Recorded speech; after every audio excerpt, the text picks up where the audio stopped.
지금 전세제도를 없애야 되겠다 이런 이야기를 하는 사람들이 있어요. 뭐 정치인들도 있고 뭐 정책을 하는 부동산 전문가라고 하는 사람들도 그런 이야기를 하는데 아주 바보짓들 하는 거죠.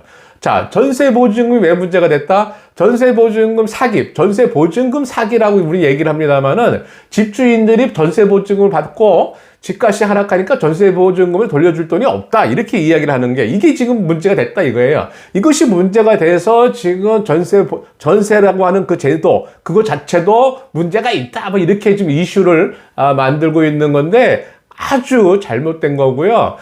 문제의 본질을 잘못 건드리고 있습니다. 자, 여러분들 지금 이 전세 보증금 사기, 그죠? 돌려받지 못한다. 이것이 왜 나왔냐? 왜 이런 일이 발생했냐 이거예요. 첫 번째는 아파트 가격이 하락하니까 그런 거예요. 집값이 하락하니까. 집값이 상승하면 이런 문제가 발생하지 않아요. 집값이 하락했기 때문에 이런 문제가 발생하는 겁니다. 근데 이것보다 더 먼저 우리가 생각해야 될 게 뭐냐면은 아파트 가격이 있다고 얘기합시다. 아파트 가격이 10억짜리가 있다고 쳐요.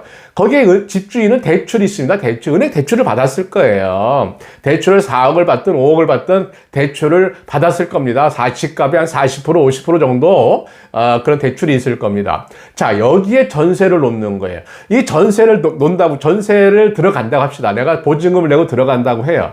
자, 이게 내 돈이면 잘 생각해 보세요. 세입자가, 자, 10억짜리 집에 지금 대출이 5억이 있어요. 근데 보증금이 얼마야? 5억이야. 그럼 들어가겠어요? 안 들어가겠어요?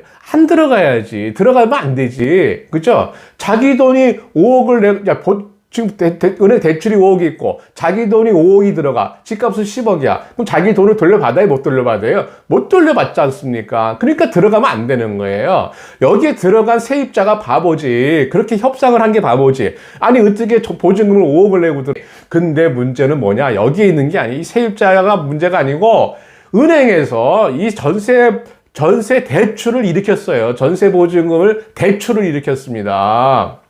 이게 문제인 거야, 이게 진짜 문제예요. 은행에서 돈 장사한 게 문제고, 나라에서 그것을 정책이라고 만든, 그 정책을 만든 그놈들이 문제인 거예요. 그 사람들이 문제가 되는 거죠. 자, 생각을 해보세요, 생각이라는 걸 해보세요. 자, 문제의 본질은 아파트 가격이 하락한 거예요. 아파트 가격이 하락한 것이 문제가 되는데, 아파트 가격이 하락할 것을 대비를 해서 보증금을 내고 들어가는 사람은 자기 돈이 보호를 받을 수 있는지 없는지를 알고 들어가야 되는 거예요. 근데 그것도 생각 안 하고 들어가. 자기 돈이면 절대 들어가지 않아야 될 사람들이 그것을 은행에서 대출을 해준다고. 그죠? 대출을 하니까 일단 대출 받고 들어가는 거예요. 이 대출이 세입자를 위한 겁니까? 아니면 집주인을 위한 겁니까? 예? 이 정책을 만든 게, 이 정책이 만들어진 게 세입자를 위해서 만들어진 거예요? 집주인을 만들어진 거예요? 전세보증금 대출이라고 하는 그 제도가. 생각을 해보세요. 이게 세입자를 위한 것 같죠, 여러분들? 아닙니다. 시장이 그렇게 왜곡이 돼 있는 거야. 시장도 왜곡돼 있고, 거기에 같이 춤추고 있는 이런 일부, 그죠? 일부 부동산 전문가들, 정치인들 다 여기에 책임이 있는 거예요. 전세 보증은 왜 못 돌려줬느냐? 왜 못 돌려주고 있느냐? 이거예요. 그것은 전세 보증금을 대출을 일으킨 제도, 그죠? 그게 첫 번째라고 하는 거예요. 그게 첫 번째.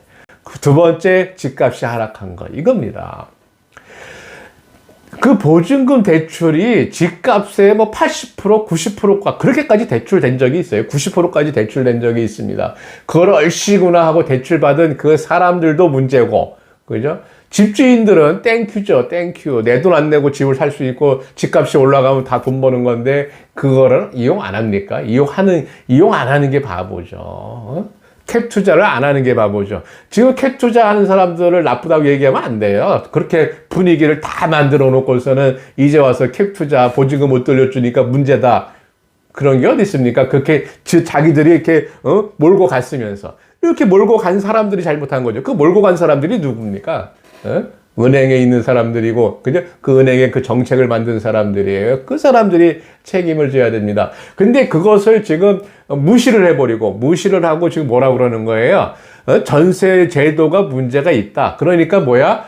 전세 제도를 없애야 된다. 그럼 전세 제도 없앤다고 쳐봅시다. 그러면. 없애요. 그러니까 다 없다고 치면은 누가 좋은 겁니까?